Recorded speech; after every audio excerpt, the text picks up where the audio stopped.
Hola, en medio de estas merecidas vacaciones seguimos fieles a tu episodio semanal del podcast. Así que durante los meses de julio y agosto podrás disfrutar de la escuela de verano gracias a los patrones de Kenso Círculo. 8 capítulos donde reseñaremos los libros clave de la efectividad personal y que si tú también quieres apoyarnos y recibir estas reseñas a lo largo del año, puedes hacerlo uniéndote a Kenso Círculo. Como miembro de Kenso Círculo recibirás cada mes una reseña de los mejores libros de productividad, accederás de manera anticipada y sin publicidad a los episodios del podcast y recibirás un descuento en nuestros cursos online y, lo más importante, nuestra eterna gratitud. Así que te esperamos en kenso.es/círculo y disfruta de la reseña de esta semana.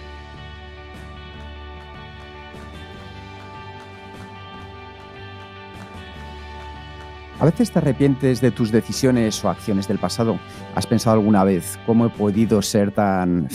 pon la palabra que tú quieras? ¿Quieres que esto no vuelva a suceder en el futuro? Pues ese es el tema principal del programa de este mes, donde vas a aprender cuáles son tus sesgos cognitivos de la mano del libro Predictably Irrational o Las trampas del deseo de Dan Ariely. Bienvenidos a un nuevo episodio de Kenso Círculo, el podcast donde descubrirás los libros para vivir la efectividad para ser más feliz. Yo soy Jeroen Sánchez, aprendiz en no sobrevalorar lo que ya tengo. Yo soy Raúl Hernández, aprendiz en identificar los agujeros de mi comportamiento. Y yo soy Kike Gonzalo, aprendiz en justificar mis decisiones irracionales de manera racional. Así que bienvenidos a todos los miembros de Kenso Círculo y... bueno, hoy tenemos un autor relativamente especial, ¿verdad, Jeroen? Especial, sí, ¿vale? Es un experto en la neurociencia, ¿no? Y ya hemos hablado en la última reseña, cuando hemos rápidamente buscando quién es esta persona, y tiene un aspecto un poco curioso, el aspecto físico, como mínimo, ¿no? Y este es debido a un accidente que ha tenido hace muchos años, cuando era pequeño, que se ha quemado, me parece que era 80% de su cuerpo por un accidente. Y esto hace que durante muchos años estaba en el hospital, tratamientos con mucho dolor. Y aquí, ya muy joven, me parece que solo tenía 17 años, que ya empezaba a observar algunos comportamientos que no eran de todo racionales, ¿no? Y de ahí, básicamente, ha salido esta obsesión para la psicología y especialmente estos comportamientos humanos y los sesgos que tenemos nosotros como humanos. Es curioso porque, tal y como lo cuenta él, parece la historia de generación de un superhéroe, ¿no? Es como a Spider-Man le mordió la araña y a él pues le explotó el experimento científico que estaba haciendo y eso le ha llevado pues a explorar todo ese mundo del comportamiento humano y de relacionarlo con la economía o con las decisiones que tomamos, ¿no? Y ese es un poco la rama de la ciencia económica que él trata versus la economía clásica, ¿no? Que yo creo que ahí es donde empieza a rascar, ¿no? A la economía clásica que dice que todos somos perfectamente racionales, y yo me acuerdo cuando estudiaba, pues te ponían el ejercicio de qué prefieres, bolas de cañón o mantequilla, ¿no? Y entonces pues ibas viendo a medida que ibas avanzando y como que tomabas decisiones muy racionales basadas en la utilidad marginal y, en fin, este tipo de conceptos.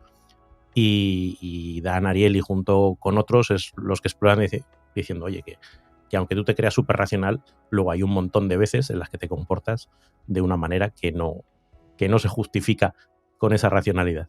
Y esto lo hemos visto todos, ¿no? Yo creo que a veces hemos hecho una compra que ves, hey, pero ¿cómo me han podido vender esto, no? Sí, el origen al final del interés por Dan Ariely y por cómo tomamos las decisiones, como bien decía Jeroen, viene cuando una explosión a los 17-18 años le provocó unas quemaduras que le hicieron pasar 3 años, ni más ni menos, con sus días y con sus noches en un hospital. Imaginad lo que significa eso para cualquier persona, alejarse de los amigos, del día a día. Y es ahí donde empezó su interés por comenzar a observar y reflexionar sobre su propio comportamiento y también el comportamiento que tenían los demás. Un ejemplo es que os podéis imaginar el dolor tan intenso que sufría a causa de las quemaduras. Y si alguna vez os habéis quemado, cosa que a mí sí que me ha pasado, pues tanto dolor es la quemadura como aún más son las curas. Pues a él todos los días las enfermeras lo tenían que ir empapando en el desinfectante y remover sus vendajes tan rápido pues como era posible. Él, que era al final el que sufría el dolor, decía que se lo quitaran de manera más lenta para que el dolor fuera un poco menor. Y las enfermeras insistían en que no, que no había diferencia. Pues al salir del hospital, Dan Ariely llevó a cabo una investigación en la Universidad de Tel Aviv que demostró quién tenía razón. Pues en este caso, el paciente.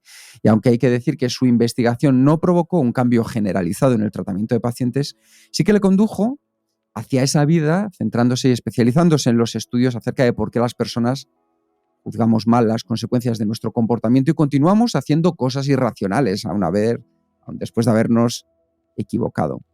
Así que mientras por un lado la teoría económica tradicional asume que las personas somos racionales a la hora de tomar decisiones, la economía conductual analiza lo que las personas hacemos en realidad. Y así es como se ha descubierto la profundidad y la amplitud de la irracionalidad humana. Yo creo que esto es muy interesante porque al final Dan Ariely se ha convertido en un referente, aunque podremos luego comentar algún chascarrillo que ha salido últimamente, y a día de hoy es profesor de economía conductual en la Universidad de Duke. También ocupa un puesto en la Escuela de Negocios Fuqua, en el Centro para Neurociencia Cognitiva y en el Departamento de Economía. Además es profesor residente en el Laboratorio de Medios del MIT.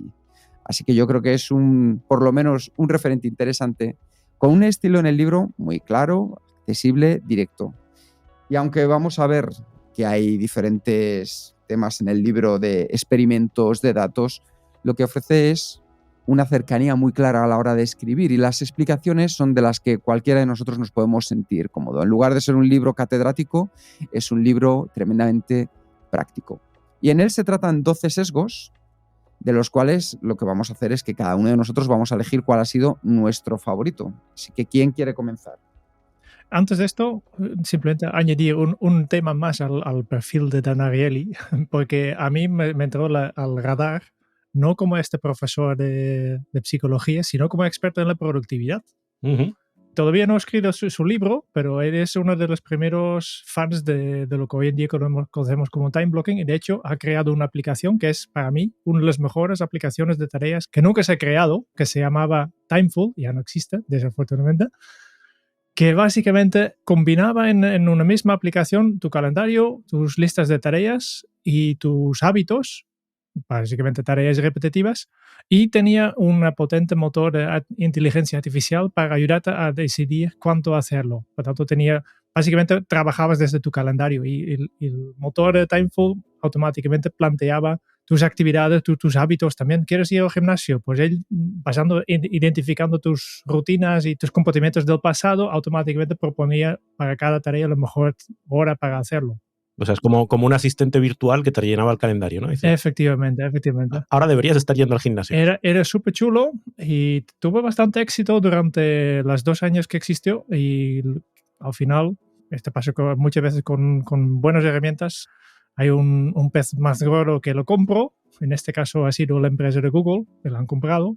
Y yo todavía hoy en día estoy esperando, ya llevan 8 años con esta aplicación, lo han cerrado. Y yo pensaba, a ver si hacen algo con todo este material que tiene y todo para hacer, por ejemplo, de las tareas de Google un poco más inteligente o el calendario más inteligente para incorporar estas cosas. Pero no ha pasado. Por tanto, también tiene su vínculo con la productividad personal.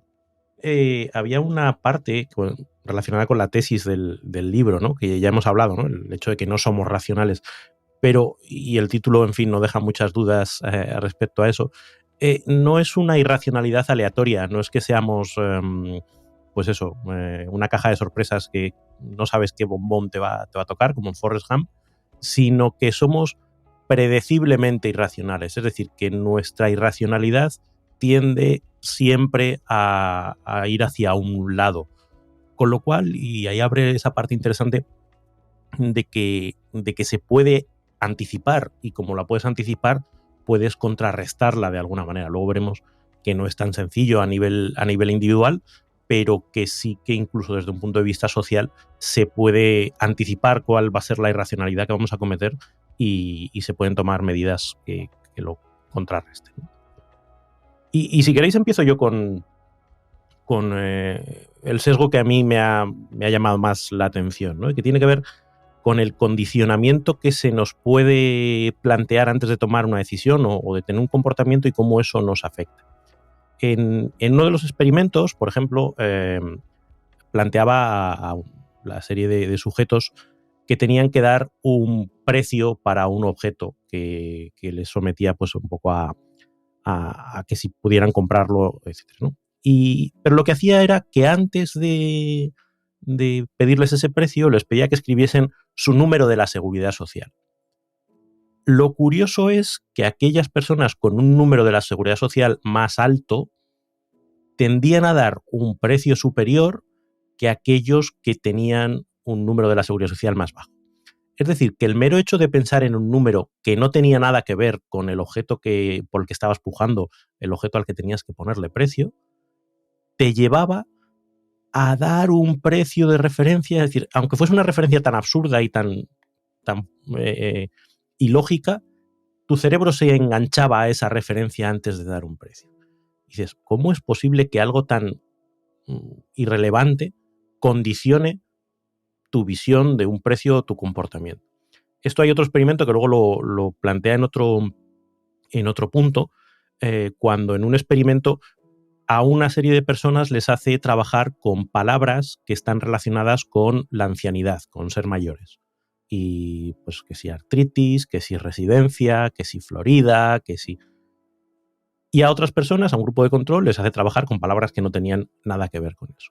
Lo curioso es que cuando terminaba ese experimento, o lo que parecía que era ese experimento, se producía el experimento real, que era cronometrar cuánto tardaban las personas en salir desde la habitación donde habían estado haciendo ese ejercicio hasta la salida del edificio. Y curiosamente, aquellas personas que habían estado trabajando con esas palabras relacionadas con ancianidad, tardaban más tiempo porque avanzaban más despacio, como si fueran mayores, aunque no lo eran, respecto a las del grupo de control. Es decir, que nuestro cerebro, por el mero hecho de estar pensando en algo, incluso de manera inconsciente, adapta el comportamiento para hacerlo coherente y consistente con aquello que se nos ha influido. Y claro, eso te lleva a pensar hasta qué punto te pueden condicionar desde afuera sin que tú lo veas para que tu comportamiento se vaya hacia un sitio que tú ni siquiera eres consciente de ello. Simplemente por el hecho de haberte puesto o sometido a una serie de estímulos que tú no has controlado. Y eso me parece fascinante, como, en fin, lo maleables que somos o los fáciles de manipular que somos. Asuste, ¿no? De hecho, eso lo tengo luego apuntado para hablar de ello, ¿no? Asusta ser víctima y da mucha responsabilidad el poder utilizarlo. Pero ese melón lo abrimos después, si queréis. ¿Qué opinas de esto? Pues desde luego que me parece que ponernos enfrente del espejo y darnos cuenta de cómo somos, incluso cuando no queremos ser así, yo creo que es algo fundamental para que a partir de ahora empecemos a pensar aún mejor y de manera consciente en por qué hacemos lo que hacemos. En que muchas veces, como hablamos en Kenso, el mono es el que toma las decisiones y las terminamos intentando justificar en nuestro sistema humano. Y es muy importante que, dándonos cuenta del aprendizaje, cambiemos un poco las tornas y siga siendo el humano, en decisiones importantes, quien decida. Porque esto nos sucede en todos los ámbitos de la vida. No nos vayamos a pensar que esto a mí no me ocurre. Desde decisiones de quién es tu pareja o cuando termina tu pareja, quién va a ser tu próxima pareja, de por qué piensas una y otra vez que te vienen el mismo tipo de trabajos o de perfiles, por qué dices que me encuentro con las mismas personas. Entonces, aquí encontramos las primeras respuestas que nos pueden llevar a ir un poco más lejos, a centrarnos en la parte que depende de nosotros mismos para poder sacarlo mejor. También hay que decir que este libro se publicó en el año 2010. Ya tiene 11 años. Y el contexto de tiempo es importante en este caso. Más adelante en el libro explica también otro tema y habla del placebo, el efecto placebo. Y explica, por ejemplo, de cómo es posible que en el año 2010 todavía hay muchas operaciones quirúrgicas que hacen en el hospital que nunca han hecho una prueba científica para probar si realmente es. Nunca han hecho pruebas de voy a operar a una persona de verdad y hago la operación placebo para ver si esta operación realmente funciona. En el año 2010 dice, no, ahora mismo en todos los otros campos ya hacemos este tipo de pruebas. Y si miras los experimentos que hace el Dan Ariely, siempre dice, vale, pues tengo un grupo de control primero, ¿no? porque en cada capítulo explica unos experimentos que él hizo en su laboratorio, ¿no? Tengo un grupo de control y tengo el grupo que estoy realmente probando, ¿no? El efecto estoy probando. Uno que hace el test normal sin por ejemplo, sin apuntar su número de seguridad social, y el otro lo hacen de esta forma para ver si cambia, ¿no? Siempre hay un grupo de control. Esta es la manera de hacer las investigaciones. Este es el año 2010. El mismo año sale otro libro, también conocido, el mismo tema. No sé si lo conocéis, Pensando rápido, pensar Despacio. Despacio, de Daniel Kahneman, Thinking Fast and Slow, que básicamente trata exactamente el mismo tema, que habla también del... El cerebro mono y el cerebro humano, ¿no? Al final es el... Sí, vale. Sí, tiene además, esta es la diferencia. Yo creo que la gran diferencia de Daniel Kahneman y Dan Ariely es Daniel Kahneman ofrece una explicación. ¿no? En este libro solo habla de sesgos y los identifico. Y aquí ya está. Y la gracia es también en Daniel Kahneman dedica todo un capítulo a este concepto de priming, de hey, cómo imprimir estas cosas, ¿no? También el mismo año. Y en el año 2011 van a cambiar un poco las cosas en cómo hacemos investigaciones científicas en el mundo psicológico. Porque se han notado que si miras el libro, si lees los experimentos todos los experimentos que Dan explica son experimentos con un grupito de alumnos. Y de aquí, lo que hasta el año 2010 ha pasado es que han hecho un experimento con un grupito de alumnos, 30, 50, 100 personas, y sacan una conclusión de aquí. Y resulta que en el año 2011 había un gran informe explicando que muchos de estos experimentos pequeños no se ha podido replicar. No se ha podido replicar. Y uno de los grandes conceptos que todavía no se han podido replicar es justo el efecto de priming. Y de hecho, el Daniel Kahneman ya se ha disculpado públicamente de, hey, este capítulo, aunque yo continúo creyendo en el efecto priming, yo creo que existe, pero todavía no hay ninguna prueba científica que demuestre realmente que este efecto realmente existe, porque lo que hemos hecho hasta ahora son pequeños experimentos en pequeños entornos y, como siempre, muy poco profesional, ¿no? Porque al final, si eres estudiante de psicología, te dicen, ¿quieres 10 euros para contestar un test? 4 preguntas, y ya sabes que hey, me están haciendo un experimento. No es tanto, ¿no? Ya vienes condicionado también, porque ya sabes que hey, aquí va a pasar algo. Y siempre estamos hablando de estudiantes de unas universidades de élite, que no son la población genérica, ¿no? Y siempre son pequeños grupos. Hay un punto que yo creo que tiene que ver un poco con todas las ciencias sociales. Claro, yo recuerdo que incluso en economía, ¿no? Siempre estaba la frase esa de ceteris paribus. Es decir, a igualdad de condiciones, si tú muevas esta variable, el efecto esperado en esta otra variable será este. Pero ceteris paribus nunca existe, porque son sistemas complejos, la economía es un sistema complejo, en el que cuando tocas algo, la cadena de reacciones y de múltiples elementos que interaccionan entre sí es enorme, con lo cual digamos que son modelos que más o menos te aproximan a la realidad, pero resulta muy difícil trasladarlo. Yo creo que en todos estos experimentos relacionados con el comportamiento humano siempre está ese punto, y a mí siempre me da esa prevención, ¿no? Cuando dicen, no, en un ejercicio hecho con 20 personas se descubrió que la media era un 10% mayor. Y hombre, pues a lo mejor no es una muestra muy representativa o en fin, no sabes cuánto de casualidad hay, y esa replicabilidad creo que es importante. Algo que en el mundo de la física o de la química es muy fácil, más fácil de hacer, en el sentido que tú puedes aislar las condiciones y decir, oye, ¿cómo reacciona este elemento con otro este elemento? Y siempre reacciona igual. No es una cuestión de probabilidades, sino que siempre pasa así. Aquí estamos hablando de medias, estamos hablando de distribuciones más o menos normales del comportamiento. Y también de prestigio, porque es muy sexy publicar el primer artículo para mostrar que una copa de vino tinto al día te alarga la vida con 5 años y saldrás en todos los diarios, pero el trabajo de comprobar esto y hacer el estudio más grande para básicamente decir es verdad o no es verdad, no es tan sexy, no aporta tanto de nueva información, y por tanto es mucho más fácil y mucho más fácil también de conseguir fondos para hacer un experimento nuevo, para probar otra cosa.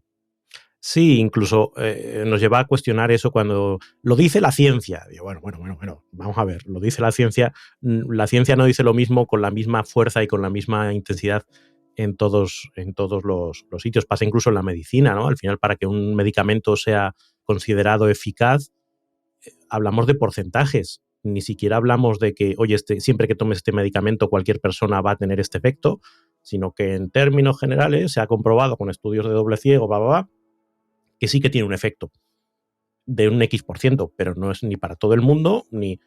Con lo cual, ese lo dice la ciencia, yo siempre es como, De hecho, cuando alguien me dice lo dice la ciencia con ese argumento de autoridad, es como, Dime qué ciencia en concreto, qué experimento en concreto y hablamos. Yo siempre contesto que el 80% de las cosas que la ciencia dice, más tarde se prueba que no es verdad.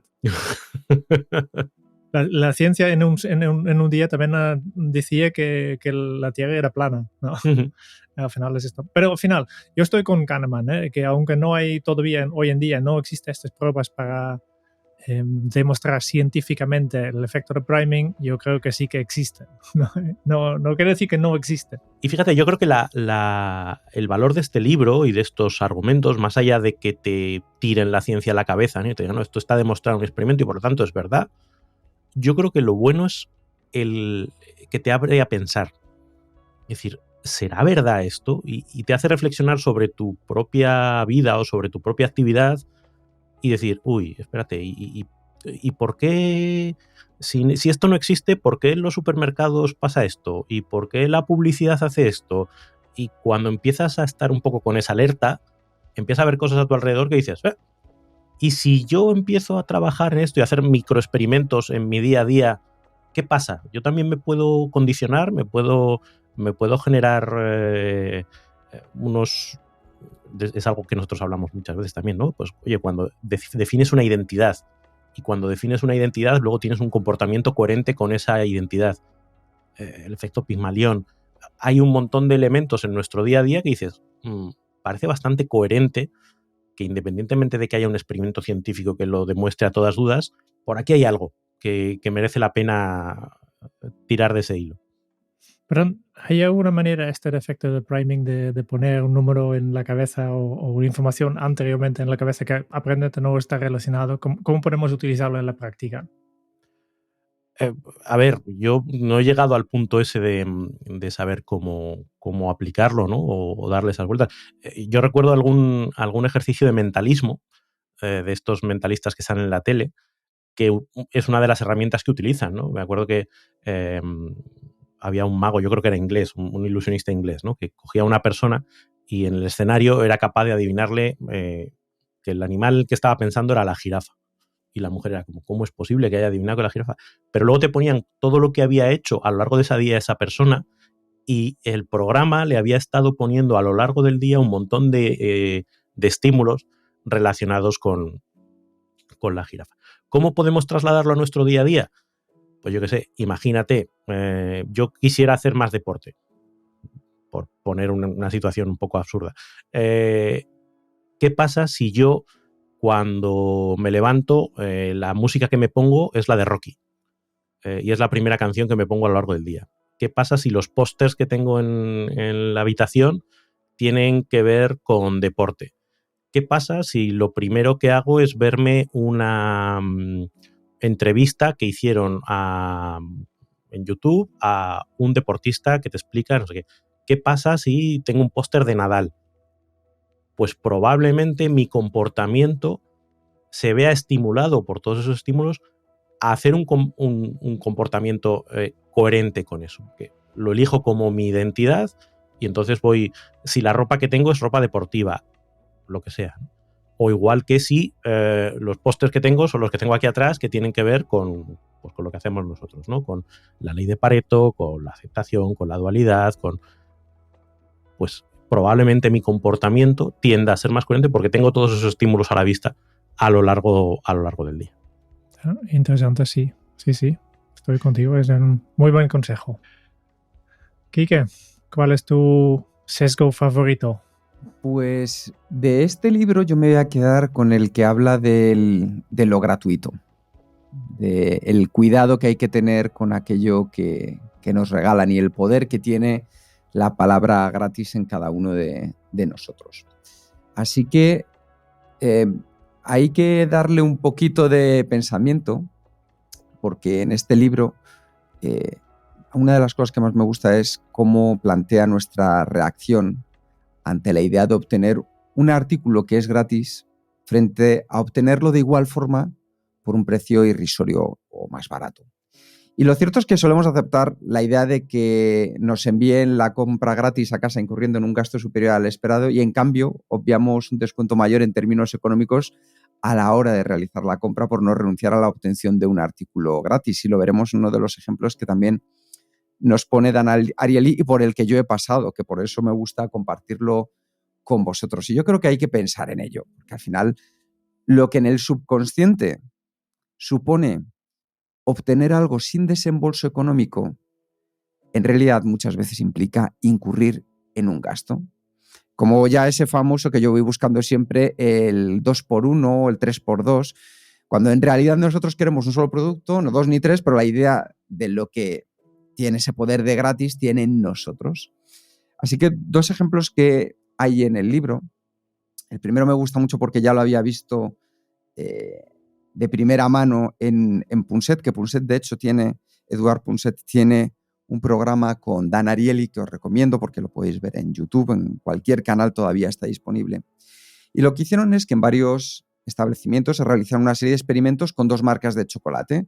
Por un lado los Hershey Kiss, que es un chocolate pues nada, muy, muy baratito, un chocolate que podemos decir que es de este que le gusta a los niños porque está hiper mega azucarado, baratito, fácil de encontrar. Y por el otro lado, pues esas trufas maravillosas de Lindt con un chocolate de verdad. ¿Qué es lo que se hizo? Pues que se les asignó un precio especial. La muestra de chocolate de Lindt se puso a 15 centavos, la mitad de lo que era su coste real. Y el de Kiss a 1 centavo. Entonces, hay que entender que la gente conoce muy bien en Estados Unidos la diferencia entre uno y otro, también para ponernos en contexto.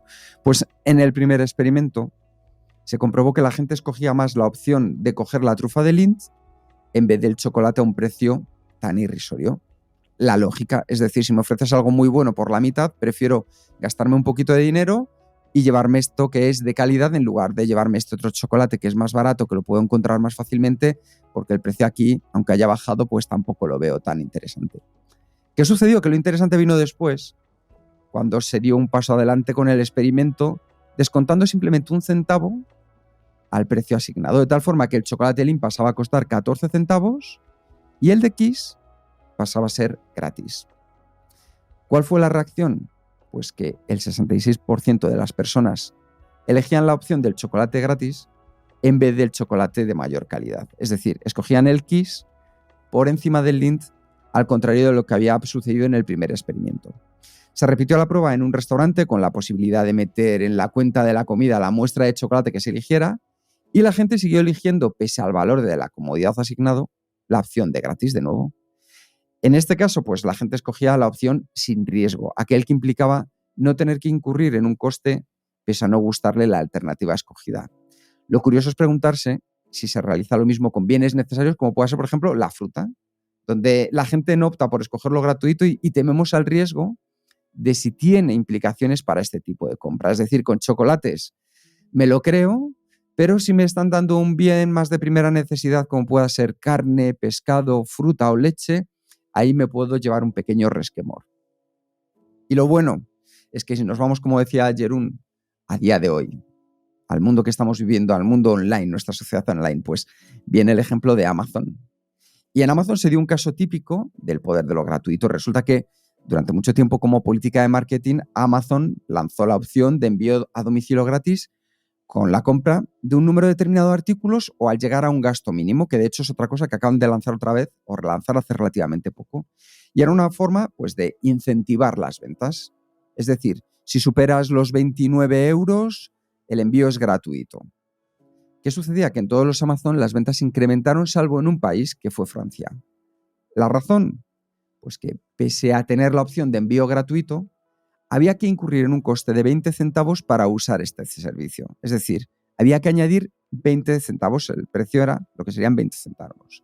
Simplemente, la mera idea de incurrir en un gasto adicional no necesario implicó que el comprador francés de Amazon no aumentase su gasto en la tienda, para tener la opción de envío gratuito. Es decir, no era solo que llegaras a los 29 euros, por ejemplo, sino que además tenías que añadirle 15 céntimos más. Pues simplemente esos 15 céntimos hacían que la gente no comprara más. Enseguida Amazon Francia cortó con ese coste y las ventas se duplicaron. Así que es curioso comprobar la irracionalidad que tenemos a la hora de tomar decisiones cuando la palabra gratis está implicada, porque al final no se valora el coste real de lo que nos ahorramos de verdad. Los dos ejemplos son clarificadores. Además, hay que tener en cuenta que el poder de la palabra gratis es tan potente que se puede decir que, al menos en mi caso, me nubla la vista. Yo si veo un 2x1, ahí que voy aunque no necesite la segunda, aunque pague un poco más sabiendo que está más barato en otro sitio. Pues obviamente las empresas tienen que hacer sus cuentas y no van a ser muestras gratuitas que no regalen a todo el mundo, sino que seleccionan muy bien potenciales clientes como herramienta de marketing francamente muy útil. Y pensamos que nos llevamos algo sin coste y mirado el gasto con detenimiento observamos que hemos incurrido en un coste adicional que en principio no estábamos dispuestos a que ocurriese. Son pequeños trucos del marketing y hay una cosa que me parece también muy interesante analizar respecto a esto y es, recuerdo que esto lo leí en otro libro que era de Ciencias de Venta aplicadas al neuromarketing, que cuando tú ofreces algo gratuito, la persona que lo recibe se siente en deuda contigo.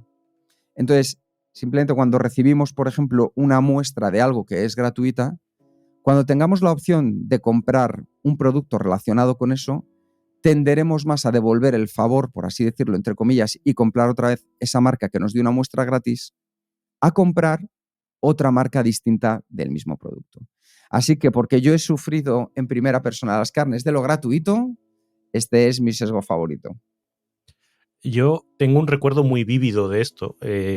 Cuando mi mujer estaba embarazada de mi primer hijo, pues fuimos, típico error de novato, a esas ferias pues para embarazos y organizada por una revista del gremio, ¿no? Y pues allí pues, muchos stands de que si te vendo la sillita, que si te vendo la mochilita y no sé. Y en un momento determinado miro a la izquierda y veo que se está formando una fila, pero enorme, enorme, enorme de gente. ¿Pero qué está pasando? Y estaban regalando potitos, un potito chiquitito. Un potito chiquitito que en términos de coste monetario, si lo comprases en el supermercado, pues costaría 2 perras. Y la gente estaba dispuesta a echar media hora, 3/4 de hora haciendo cola por conseguir esa muestra gratuita. Y yo miraba diciendo, qué poco valora la gente su tiempo. Porque claro, antes decía aquí que hay un coste oculto y a veces ese coste oculto no es que en ese 2x1 te estén vendiendo la unidad mucho más cara de lo que querrías o que donde tú crees que te están aprovechando de ti. Es la dedicación de tiempo. De hecho, hay otro ejemplo que él pone en el libro, que es el día de acceso gratis a los museos. A mí me ha pasado alguna vez de bajar a Madrid y el día o en el horario, que sea última hora de la tarde, en el que se permite el acceso gratuito al Museo del Prado, hay una cola kilométrica de gente que por ir en el momento que es gratis, dice, pues si a lo mejor si hubieras venido esta mañana te hubiese costado 10 euros entrar, o con carné joven la mitad, y estás invirtiendo una hora y media de tu vida por ahorrarte 5 euros, 10 euros. Y imagínate cómo está dentro del museo. Claro, la experiencia es... ¿pero cómo es gratis? Y luego, para esto siempre me viene a la mente aquel vídeo que circuló hace tiempo, ¿no? De una feria de turismo donde sacaban los típicos paraguas que regalaban, ¿no?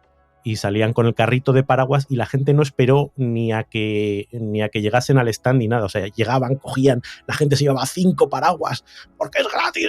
¿Qué vas a hacer con 5 paraguas? No sé, pero es gratis. Entonces hay un meme, de hecho, ¿no? En internet, ¿no? Es it's free, it's free. No es que nos nuble la mente, nos la desconecta completamente. Es como es gratis. ¡Bum! Vaya que voy. A ver si funciona este sesgo. Tenemos un libro que se llama 7 pasos hacia tu efectividad. Y es gratis. Cuéntame más, Jerón, cuéntame más. Y es gratis si te suscribes a nuestro boletín, ¿eh? Pero obviamente, como oyente, como miembro de Kenzo Círculo, ya estás suscrito a nuestra newsletter. Pero por si acaso queda alguien que no se ha suscrito, pues vete a kenzo.es/boletín, deja tus datos y te regalamos gratis este libro fantástico de 7 pasos hacia tu efectividad, un libro práctico de 47 páginas que hemos creado con mucho cariño para acompañarte en la creación de tus primeros 7 hábitos productivos en solo 7 días. Gratis, ¿eh? Gratis. Y sin pedir nada a cambio. Ahora sí, si luego te sientes en deuda. Ya os queremos mucho por estar aquí en Kenso Círculo, o sea que... No, pero es curioso, ¿no? Y tampoco entiendo muy bien de dónde viene esta irracionalidad hacia el gratis, ¿no? Cómo es que es tan potente. Que tan potente que... Él esboza como una teoría, ¿no? Que dice que en el momento en el que no hay pérdida, tú no tienes que renunciar a nada. Con la aversión a la pérdida que tenemos, pues en el momento que tenemos que intercambiar somos conscientes de que estamos entregando algo a cambio. En el momento que algo es gratis, esa aversión a la pérdida no entra en funcionamiento, con lo cual es como si engrasaran ese canal de comportamiento y ¡yum!, nos deslizamos como locos. La fricción de la pérdida es lo que en otras ocasiones nos lleva a pensar en términos más transaccionales. Yo entrego esto, a cambio me dan esto, coste-beneficio. Pero es que aquí no hay coste, es que es gratis, aparentemente. Sí. Yo creo que además hay un tema que es muy importante que tengamos en cuenta respecto a este sesgo. Y es que pensemos qué estamos dando a cambio. No hay nada gratis. En el fondo, cuando estamos hablando de otras empresas, cuando hoy, por ejemplo, si a ti te apetece descargarte ese libro, vas a tener que dejarnos tu correo electrónico. Nosotros somos honestos y lo decimos, ¿no? Pero simplemente ya cuando estás dando tu atención, o como decía antes Raúl, cuando por ese potito estás haciendo una cola de 30 minutos o de 15, o simplemente de prestarle más atención durante esos 15 minutos que haces la cola a ese potito, de esa marca, ya es una impregnación que estás haciendo dentro de ti del poder de esa marca. Entonces, pensemos en qué estamos dando a cambio cuando pensamos que es algo gratuito. Creo que hay muy pocas cosas en la vida que de verdad sean gratuitas. Desde luego, si vienen desde una empresa, nunca es realmente gratuita, ¿no? Desde una persona, un amigo, sí, pero que aquí está un poco la diferencia. Jeroen, te toca. Vamos a China. Vale. Hay un sesgo que a mí me gusta mucho y para explicarlo, Dan explica la historia del general Xiang Yu. Y Xiang Yu estaba en guerra, acaba de abarcar para prepararse a la batalla. Antes de batalla, obviamente, iban a descansar. Y por la mañana, cuando los soldados se despertaban, han visto que se estaba quemando todos los barcos. Y no solo todos los barcos, pero también las tiendas que tenían para cocinar. Por tanto, se han quedado sin posibilidad de volver atrás porque estaban con sus espaldas hacia el río, no podía cruzarlo sin los barcos y tampoco tenía maneras de preparar comida y por tanto entraba un poco en pánico, pero después el general explicaba, no, lo ha hecho él y además a propósito para simplemente enfocar a estas personas que dicen, no, antes tenías 2 opciones, ¿no? Luchar o huir. Y ahora te he eliminado uno y solo queda una opción. Y de hecho, tenemos que ganar la batalla y tenemos que ganarlo hoy porque no tenemos comer. No tenemos ni manera de volver. Y dice la leyenda, porque esto obviamente no es algo reciente, ¿no? Dice la leyenda que de esta manera se han motivado tanto que han ganado 9 batallas. Y muestra un poco del valor de eliminar opciones. Y es algo que nos cuesta mucho. Y Dan habla de las puertas abiertas, ¿no? Que nos gustaría, nosotros humanos tenemos la tendencia de querer mantener todas las puertas abiertas. No quiero renunciar a ninguna opción, no quiero renunciar a nada. Y yo creo que hoy en día es especialmente significativo, porque yo en el trabajo, en el coaching, por ejemplo, encuentro clientes que quieren esto, yo quiero tenerlo todo, yo quiero avanzar con mi trabajo, yo quiero estar pendiente de mi familia, yo quiero cuidarme de mi salud, yo quiero tener una buena relación de pareja, en todo, arriba de todo, y no es posible, no siempre es posible, porque al final, cuanto más tiempo y atención das a tu trabajo, pues tienes que sacar de un lado, y tal vez implica que duermes menos tiempo y te cuesta tu salud. O tal vez implica que no tienes tanto tiempo para quedar con tus amigos. Pero no sabemos renunciar mucho. Y esto hace que al final la calidad de las cosas que hacemos tiende a la mediocridad. Y hay una historia súper interesante también en el libro que habla de una pareja que por una razón el hombre de la pareja tenía que vivir en Nueva York, me parece, y su mujer todavía vivía en Boston. Y por tanto, durante la semana no se veían, solo el fin de semana. Y él explica, han sido los mejores años de nuestro matrimonio. Simplemente porque ya no quedan muchas opciones, solo había este fin de semana para estar juntos y aprovechaba al máximo. Mientras antes, pues este fin de semana se utilizaba para 1000 otras cosas, ¿no? No aprovechaba tanto, ¿no? Y por tanto, simplemente eliminando estas opciones han visto que la calidad ha mejorado bastante. Y obviamente Dan Ariely directamente comenta aquí, no estoy diciendo que las parejas tienen que separarse durante la semana para mejorar su relación, ¿no? Pero sí que sería interesante tener un tipo de alarma para decir que hey, tienes demasiadas puertas abiertas y tal vez tienes que renunciar a algo. Y también es un tema que hemos visto en el último libro también, de hey, hay que enfocarte en lo único, porque si no te enfocas en lo único, si te enfocas un poco en todo, te estás enfocado en nada. Pero enfocarte en lo único también quiere decir que tienes que aceptar que lo resto no va a ser tan perfecto. Tienes que aprender a cerrar estas puertas. Y es muy, muy complicado porque va un poco contra nuestra natura. Obviamente, Dan aquí explica algunos experimentos, en este caso con un videojuego, con puertas virtuales, y demuestra que nos cuesta mucho dejar escapar oportunidades. Si tenemos 3 oportunidades, no queremos elegir de verdad. Nos gustaría mantenerlos todos abiertos, ¿no? Queremos aprovechar todas las ofertas, todas las posibilidades que hay, y no nos gustaría esta sensación de por elegir esta opción A, he perdido la opción B y C. Y incluso cuando una de las opciones es claramente mejor, que es lo que durante el experimento y durante varios casos que cuenta, se trasluce. Habla, por ejemplo, del caso de es anécdota, ¿no? Pero de una chica pues que estaba iniciando una relación con una nueva pareja que estaba bien, pero le costaba dejar atrás la pareja anterior que había tenido, que a todas luces era peor, había tenido una peor experiencia, más toxicidad, más no sé qué, pero le costaba mucho cortar todas las cuerdas con aquella anterior relación, y eso le estaba perjudicando el poder desarrollar la nueva relación, que era mucho mejor. Pero era tan fuerte ese poder de la aversión a la pérdida que resultaba muy difícil. Fíjate que el refranero tiene un montón de refranes que hilan con este sesgo, ¿no? Desde el aprendiz de mucho, maestro de nada, o el que mucho abarca, poco aprieta. Ese diluir nuestro foco pues tiene un impacto real, pero aún así tenemos esa pulsión de intentar mantener cuantas más opciones abiertas mejor, y de que comprometernos con una y renunciar a las demás es una puerta que nos cuesta mucho de manera inconsciente o de manera intuitiva hacer. También he elegido este sesgo porque aquí sale Quique.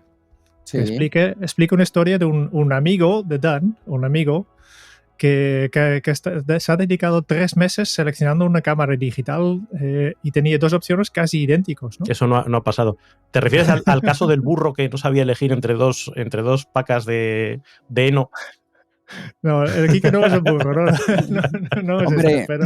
puede ser un poco burro también, por favor, desde luego. Con lo que a mí me gustan los burritos. La pregunta de Dan para esta persona de las cámaras es, bueno, pues durante estos 2 meses que he estado dudando de comprar una como otra, que eran casi iguales, ¿cuántas oportunidades de hacer buenas fotos con la cámara has perdido en estos meses? Que no teníais ninguna cámara, ¿no? Sí, ahí entra yo creo que también el síndrome del impostor. Y lo interesante es pensar en aquellas personas que han llevado esto al siguiente nivel y centrarse en una sola cosa. Antes hablabas de este general chino, este militar chino, pero es algo que hacían los rusos. Los rusos en el desembarco de Stalingrado, lo que hacían es que a un ruso le daban una escopeta y a otro ruso le daban munición. Y decían, ¿pero dónde está mi munición? El que tenía escopeta. Y el otro decía, ¿pero dónde está mi escopeta? Decía, no, cuando muera un compañero tú coges lo que se ha caído. Y solo tienes una salida hacia adelante, porque detrás estaban los propios rusos para que quien volviera los ametrallaba. Entonces, yo no digo que nos centremos en esto, que es muy bélico, pero os quería poner el ejemplo de Ted Rath. ¿Conocéis a Ted Rath? No. ¿Sabéis quién es? No. ¿No? Bueno, esto es porque nos gusta mucho el fútbol americano. Pero el equipo ganador de este año de la Super Bowl, es decir, el evento más importante a nivel mundial anual, que es el fútbol americano, han sido Los Ángeles Rams. Y Los Ángeles Rams tienen a un entrenador que se llama Sean McVay.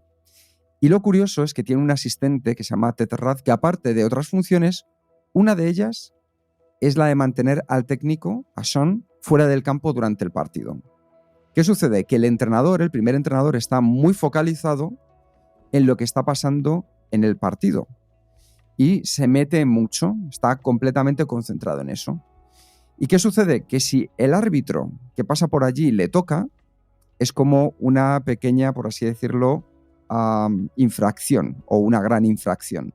Entonces Ted de lo que se ocupa es de ver cuándo viene el árbitro y arrastrar a Sean hacia atrás, hacia un lado, hacia el otro, para que no choque con el árbitro y no tengan esa penalización. ¿Qué sucede? Que ahí vemos un ejemplo claro de lo que es focalizarse en una sola cosa. Mientras que si tienes más opciones, pues Sam podría no tener esto y estar pendiente de cuándo viene el árbitro para no chocar con él, pero no estaría tan metido en el partido. Si llegamos estas cosas al extremo, al final, ¿con qué nos sentimos más cómodos? Al elegir, por ejemplo, cuando estamos en el menú del bar o cuando vamos a comer a un chino. Yo claramente cuando voy al menú del bar, porque hay 3 primeros, 3 segundos, 3 postres y sé lo que voy a elegir y sé qué dejo fuera. En el chino, que hay 47 primeros, 87 segundos y 250 postres, digo, ¿qué me estoy perdiendo? Seguro que hay algo que me estoy perdiendo que sería buenísimo. Y yo creo que ahí es donde está esa irracionalidad, donde muchas veces nos sentimos mucho más cómodos cuando hay menos opciones desde un punto de vista consciente. Por cierto, ir a ver este vídeo, que es muy divertido de ver cómo Sean es movido por Ted durante el partido, que parece ahí un monigote. Pero además nos inmuta, ¿eh? Ese vídeo sí lo he visto, no sabía cómo se llamaban, pero ese vídeo sí lo he visto y es llamativo ver cómo el entrenador no pierde, ¿sabes? No es como quien me está tocando. Él sigue dando instrucciones, aunque va sobre el aire, ¿no? Le está moviendo el otro. Sí. Es muy divertido. Vale, lo dejamos en las notas del programa. Oye, a mí me resulta muy interesante de este sesgo el impacto práctico que tiene. Básicamente en todo el libro, en todo lo que tiene que ver con los sesgos, volvemos a algo que nosotros en nuestros talleres hablamos mucho, ¿no? Ese cerebro mono y ese cerebro humano, y la importancia de que el cerebro humano, en sus momentos de lucidez, que no son muchos, sea capaz de diseñar su entorno para que luego el cerebro mono actúe como quieres que actúe. Porque si lo dejas al libre albedrío, pues tiende a caer en estos sesgos, ¿no? Entonces, yo creo que este es uno de los sesgos que más diseñable es, en el sentido de que puedes autolimitarte las opciones, puedes crearte... A mí, por ejemplo, me ha pasado para hacer alguna compra. Pues recientemente que me mudé de piso, tenía que comprar televisor y esa es una de las experiencias más agotadoras que existe, cuando empiezas a ver modelos y el modelo 465 WLP, que es ligeramente distinto que el 465 WLM, y empiezas a ver características. Y en el momento en que pasas 10 minutos haciendo eso, dices, ¿pero qué estoy haciendo? Si es que me da igual esta que esta otra, que está en el entorno de los 300 euros, que es lo que me pensaba gastar. ¿Qué más me da una que otra? Pues ponerse criterios para cuando te ves pillado en ese tipo de decisión, es decir, ya está, decisión tomada y a ejecutar.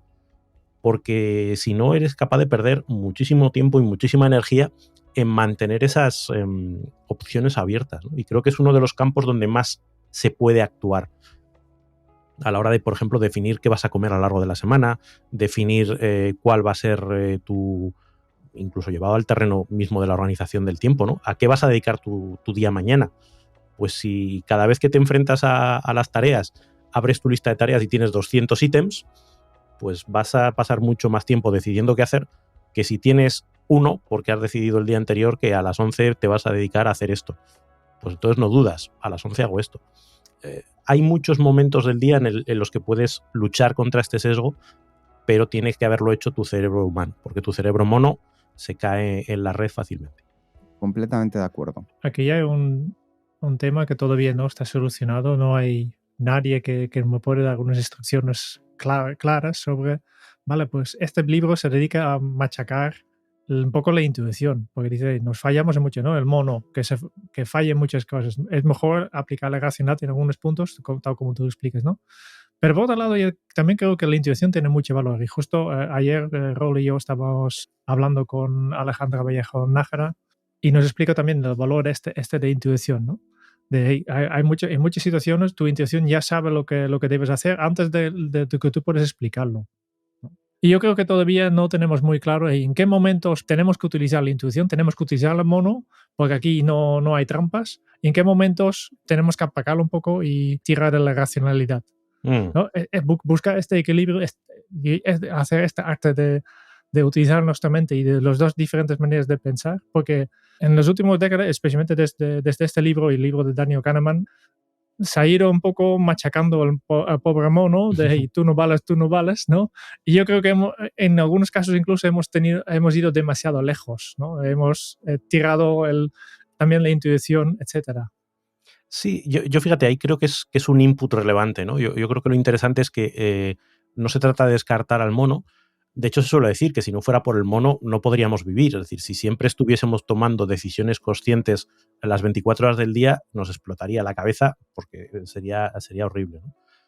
Pero sí entender que esa forma en la que estamos construidos tiene vulnerabilidades y que esas vulnerabilidades pueden ser aprovechadas en nuestra contra, muchas veces por los que se dedican a las ventas y al marketing, o que también podemos utilizarlas para apalancarnos nosotros en ellas. No se trata tanto de desprestigiarla, sino de, sabiendo que está ahí, cómo podemos utilizarla a nuestro favor o defendernos de quienes lo quieren utilizar en nuestra contra. Y respecto a la intuición, yo creo que es eso, es interesante cuando tenemos un pálpito, cuando nos nace algo de las tripas, cuando meterlo en consideración, no despreciarlo como va, qué chorrada, sino, oye, voy a ponerle un poquito de atención. No significa que nos vayamos a tirar de cabeza y sin pensar a esa intuición, pero sí decir, oye, si aquí hay algo que mi sexto sentido me está diciendo, voy a ponderarlo un poquito y a veces incluso voy a fiarme de ello, porque la vida a veces te descubre, como nos contaba Alejandra de uno de los experimentos que se había hecho, a veces ese cerebro mono sabe cosas que la racionalidad tarda en justificar, pero que en el fondo el cerebro mono sabía desde el principio.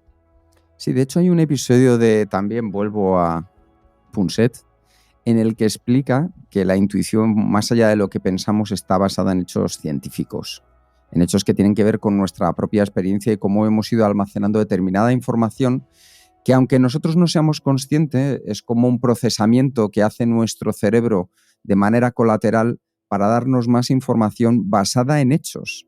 Entonces, es mucho más racional de lo que pensamos. Os recomiendo mucho ese capítulo porque lo explica a la perfección.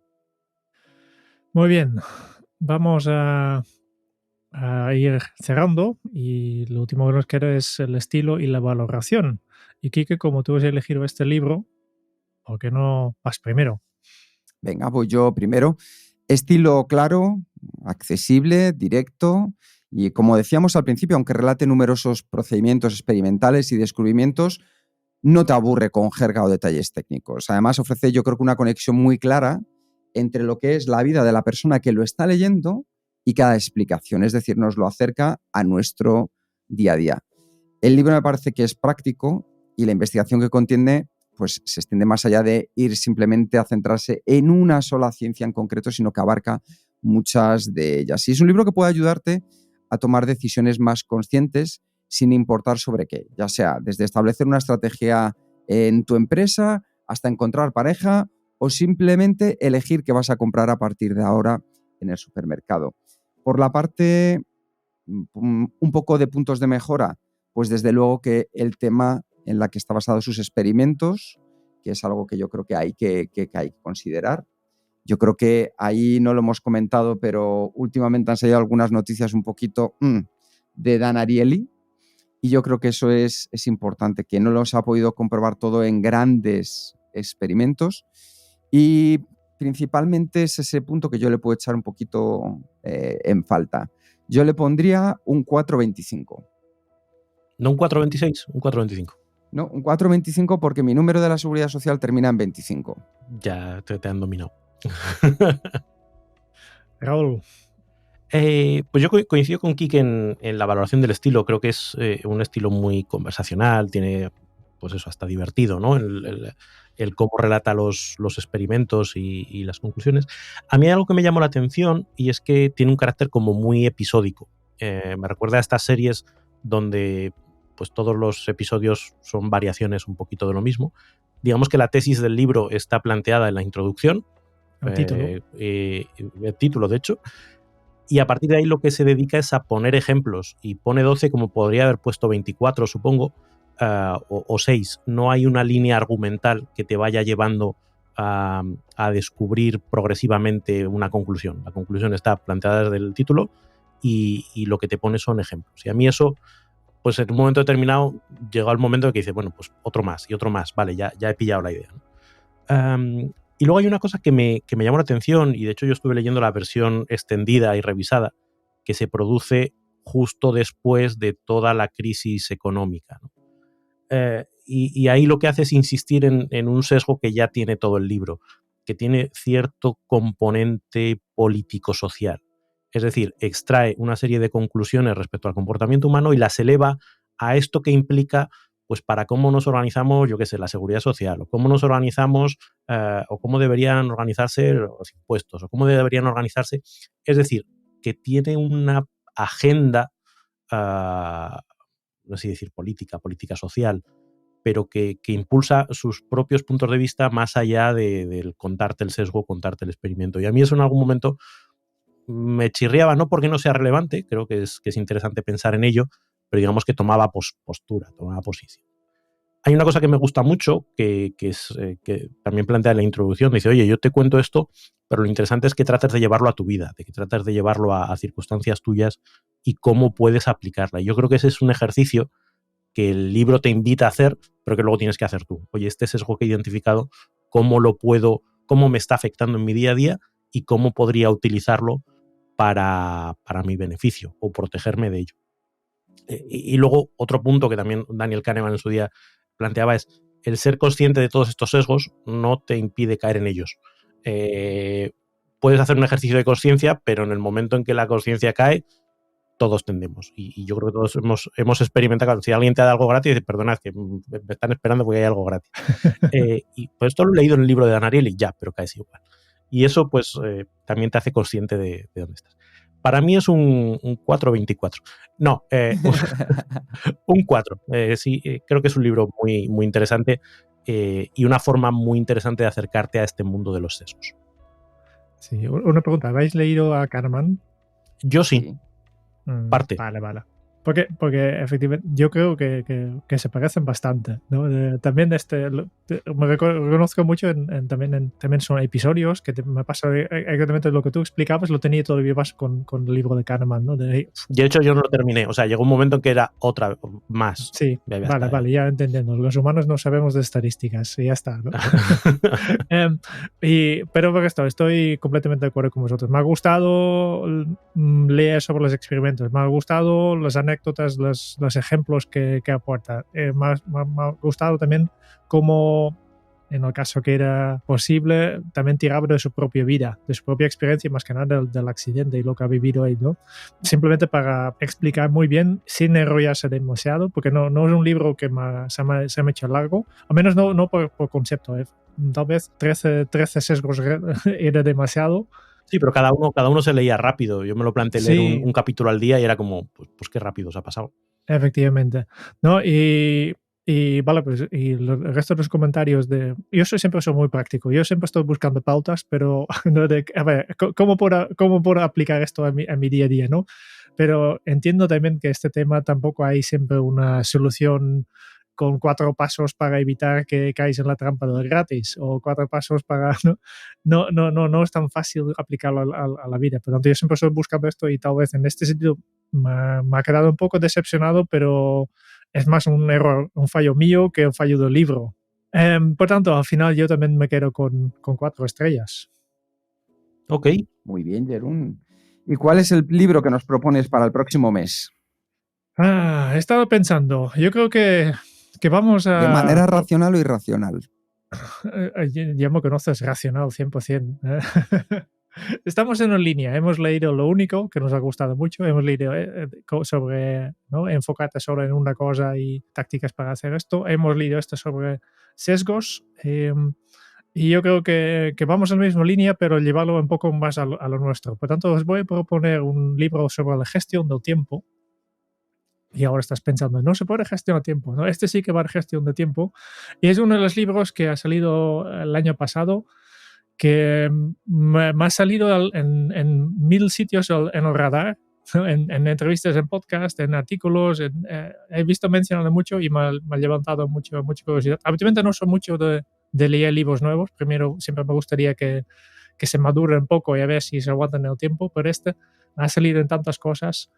Y es un libro de gestión de tiempo. De hecho, el subtítulo del libro es Gestión de tiempo para mortales y el título es 4000 semanas. No sé si lo conoces. 4000 semanas, joder. 4000 semanas. Yo ya llevo más de 2000. Jerún, mira quién se lo ha leído ya. Aquí está. Oliver Yo ya he hecho el Burkeman. trabajo. 4000 semanas básicamente son las semanas, más o menos, que una humana tiene durante su vida, ¿no? Si llegas a los 80 años, más o menos corresponde con estas 4000 semanas. Y por tanto, si como nosotros ya hemos pasado los 40, pues nos quedan 2000 semanas, ¿no? Y la idea es un poco teniendo en cuenta este límite de que tenemos en nuestra vida, realmente tiene sentido de que nos obsesionamos tanto con listas de tareas sin fin, y tener esta idea que salen muchos libros sobre este tema de productividad, que algún día podemos hacerlo todo o simplemente tenemos que aceptar nuestra mortalidad y enfocarnos otra vez en lo único. Estupendo libro para la crisis de la mediana edad. Gracias, Jerún. me va a venir fenomenal. Es cuestión de convertir una crisis en una oportunidad, ¿eh? Ya. Ok, pues nada, ya os contaré. Ay, qué bien. Bueno, pues mira, un libro que ya he hecho, tengo el resumen hecho y todo. O sea, que fenomenal. Gracias, Jerún. Lo has terminado y todo, ¿vale? Bueno, muy bien, pues esperemos estaba dudando, como he dicho, habitualmente me gustaría madurarlos un poco más, pero todavía, después de unos meses, todavía me salen artículos, me salen cosas de este señor, el Oliver Burkeman. Por cierto, es periodista en The Guardian y habla muy bien, escribe muy bien, al menos salvo este libro que no he leído, pero todo lo otro que hace a mí me gusta mucho. Digo, y ahora estoy con digo, a ver, si hubiera caído uno de los dos, pues ha caído. Muy bien, pues terminamos como siempre. Esperamos que haya sido de utilidad, que este libro te haga seguir eligiendo Kenso de manera racional, irracional y por intuición, y que sigas disfrutando con nosotros. Muchas gracias por escuchar el podcast de Kenso. Si te ha gustado, te agradeceríamos que te suscribas al podcast, lo compartas en tus redes sociales o dejes tu reseña de 5 estrellas para ayudarnos a llegar a más oyentes. Y si quieres conocer más sobre Kenso y cómo podemos acompañarte a ti, tu equipo o tu organización en el camino hacia la efectividad personal, puedes visitar nuestra web kenso.es. Te esperamos la semana que viene en el próximo episodio del podcast de Kenso, donde Raúl, Quique y Jerún buscarán más pistas sobre cómo vivir la efectividad para ser más feliz. Y hasta entonces, ahora es un buen momento para poner en práctica un nuevo hábito Kenso. Racionaliza tus impulsos irracionales. Nos escuchamos muy pronto. Hasta pronto. Chao.